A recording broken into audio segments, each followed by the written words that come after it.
आलोय, माझे पैसे द्या, थकबाकीदार आहे तुम्ही. हे शेवटी की आपले पैसे रेग्युलर लाईट बिल ज्यांनी भरलेलं आहे घरगुती, त्याला रेग्युलर लाईट मिळाले पाहिजेत. नाही मिळाले, लाईन ट्रिप झाली तर 50 रुपये प्रति घटना, व्होल्टेज ट्रिप झालं, फ्लक्च्युएट झालं, 50 रुपये प्रति घटना, ट्रान्सफॉर्मर 24 तासात नाही मिळाला, 50 रुपये प्रति घंटा.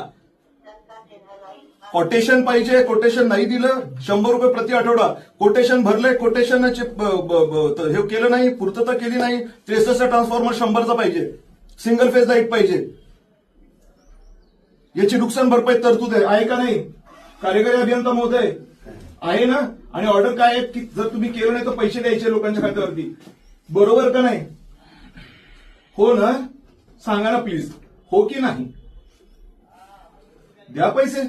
तुम्ही आमच्याकडे पैसे मागताय, जेव्हा तुमच्याकडे आमचे पैसे थकलेले आहेत त्याचं काय करायचं?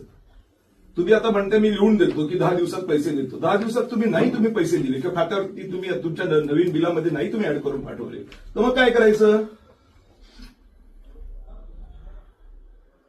एक तर तुमची सर्व्हिसचा पत्ता नाही, प्रत्येक ठिकाणी गोंधळच गोंधळ, प्लस तुम्हाला पैसे हवे. कसे देणार आम्ही? जेव्हा की तुम्ही थकबाकीदार, आम्ही नाही. जे रेग्युलर लाईट बिल भरणारे लोक आहेत, किती तुमच्या रेकॉर्डवरती